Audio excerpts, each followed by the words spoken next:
Hello everyone, welcome to this video. My name is Samira and I'm a talent acquisition specialist and a diversity, equity and inclusion trainer. And here on this channel, I mostly share contents about diversity, equity and inclusion topics. In this video, I'm going to talk about the most common biases that happens in recruitment. But firstly, I would like to ask if you haven't subscribed to my channel yet, I really would appreciate that because it would be the biggest support you can do to me through this journey. So let's move on to the most common biases in recruitment.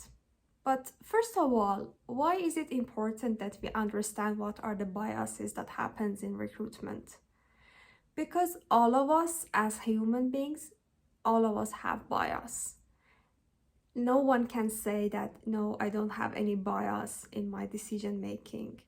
So the first step that we can do to reduce biases in our decision making and to improve our decision making is to understand what are the biases and to be aware of them.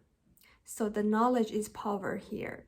This is one of the reasons I decided to create this video to help others, to help recruiters and hiring managers to detect what kind of biases they can have while they are recruiting.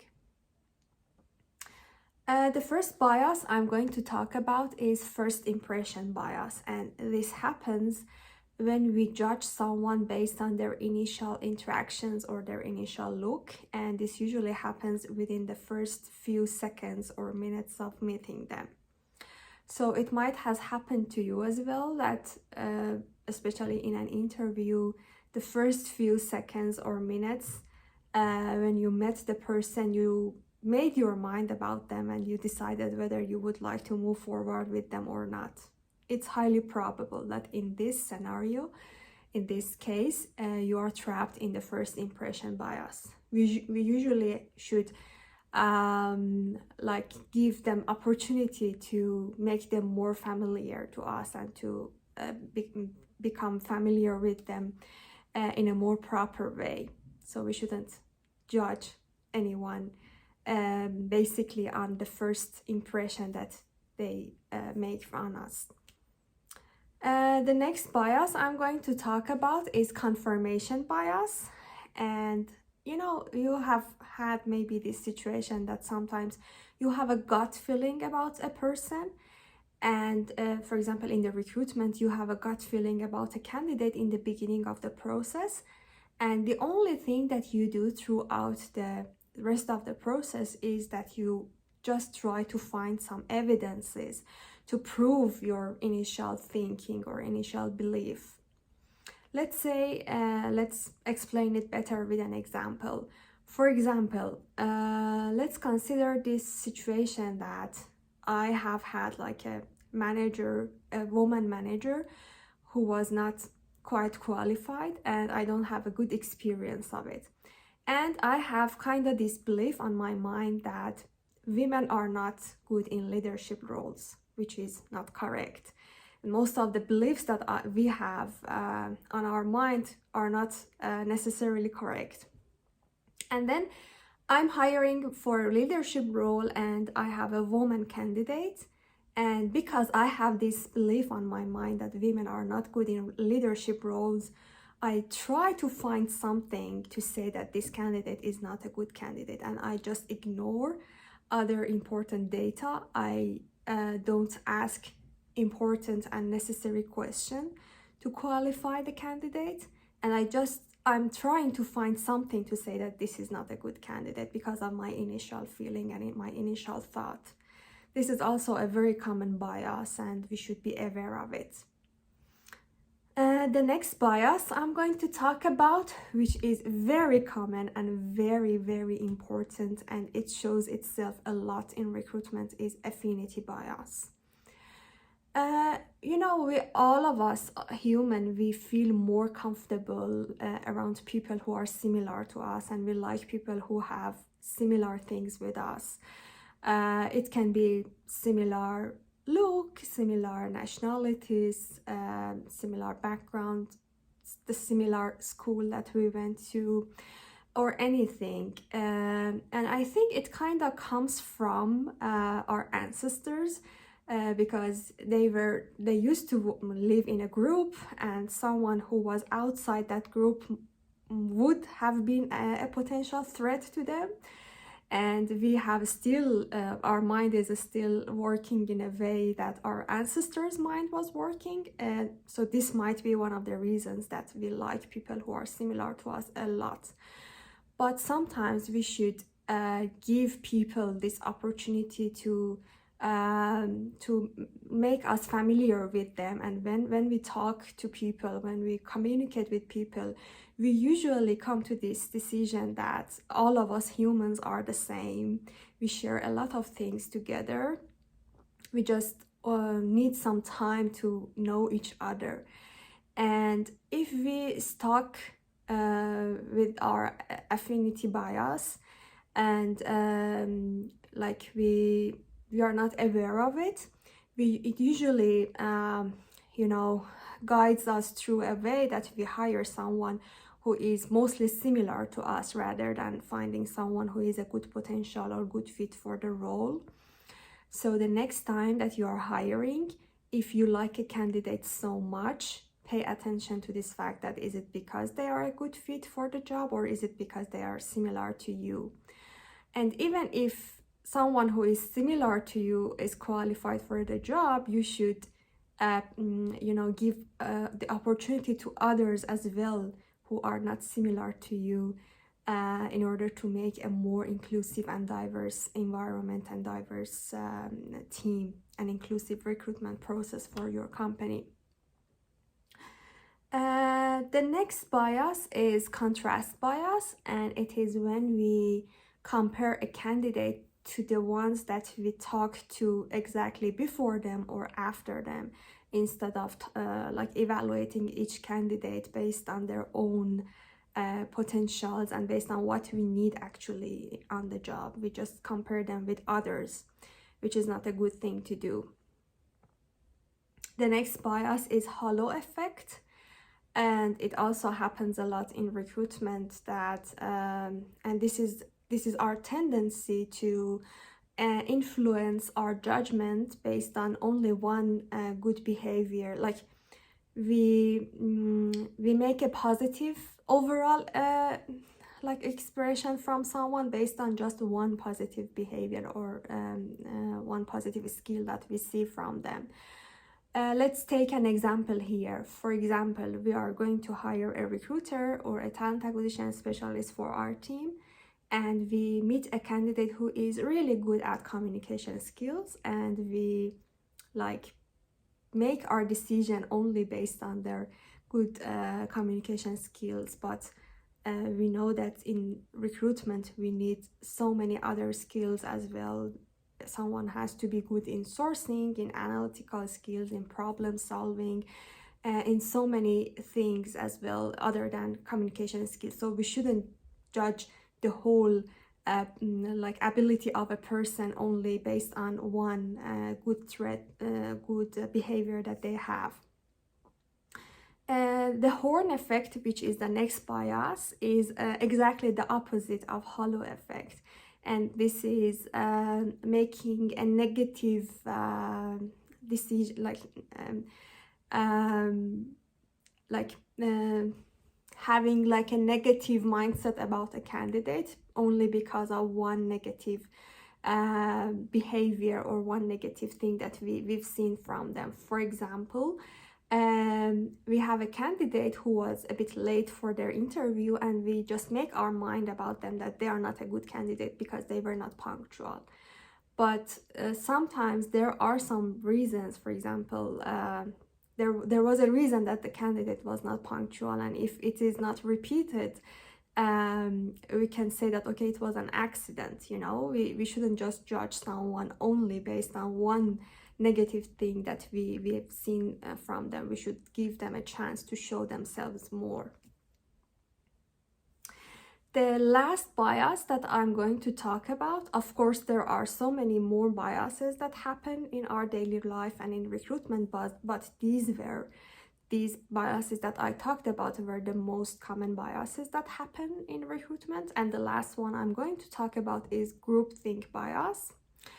Groupthink bias is when we allow the opinion of our group influence our opinion. Let's explain it better with an example. Let's say that my manager and we go to an interview together to interview a candidate. And when we are in the interview, I think that, okay, this candidate is an average. They are not the best, maybe, but they have some potential that we can consider. So I'm considering them as a good average candidate on my mind based on the things that I see. But when we come out of the interview, my manager says that no, this candidate was not good at all. They were bad at this and that, or they didn't have any good qualifications that fits this job. And then we just hide our opinion, our own opinion, and we agree with our manager. This is something which happens a lot in recruitment, that we just hide our own opinion and we agree with each other about someone. There are, of course, some strategies that we can tackle or we can decrease these biases that I'm going to make a video about in the future for sure. Strategies how to overcome these biases in recruitment. But yeah, these were the most common biases. There's also something else which happens quite a lot in recruitment, that are some stereotypes like ageism or gender like bias, or let's say name bias, which is also good to talk about. For example, sometimes we judge someone because of their age. And I see this a lot in some tech companies. And they think that the younger their employees are, the better it is, and the more innovative and creative they can be. So they try to only hire young people. And sometimes I have seen that some of them said, no, we are not going to hire someone over 30, for example, which is, I think, ridiculous, because are you going to fire your employees when they turn 30, or what do you mean? It doesn't mean, like, if we have younger people on our team, it doesn't mean we are necessarily going to be more creative or innovative. The experience and a lot of studies have shown that a diverse team can make you more innovative. So, okay, we need the fresh mind of people, the different way of looking of younger people to the problems, but we also need the experience, the maturity, and also the different point of view of people who are older and who are in different age, let's say, who are in different age. We need all of them, and there's like a good dynamic of ages can make your team more innovative, not just younger people. Another stereotype is about the name, especially when we are hiring in a very diverse society and international like dynamic. Sometimes there are some of the names that we have some biases toward, and we should be aware of it and use some strategies to reduce that, because we know, all of us, like when we think about it, it's very ridiculous to only judge someone and like reject someone, or give opportunity to someone only because of their name. But this is something that also studies have shown that has very important impact on us.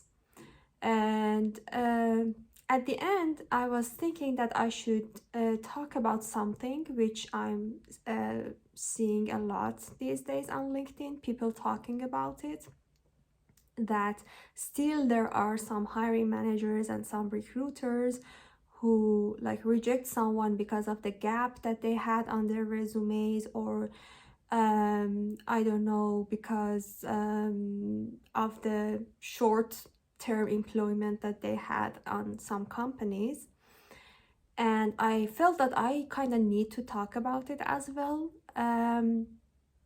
You know, life is not something that can be predictable, and it's not something that it's like a straight line that we can always like go through. Things happen, especially in this current situation that we are living, and these last 3 or 4 years were very challenging. First COVID happened, and then things after COVID and economy situations. And I think there are lots of people who have experienced at least once being laid off in these 3 or 4 years ago, in these past 3 or 4 years. And this is really not realistic and fair to say that, okay, you had a gap, because there are a lot of people who are struggling to find a new role, although they are very qualified and good potential because of the situation in the life, because of the economy situation. And they might have short employment because they were laid off.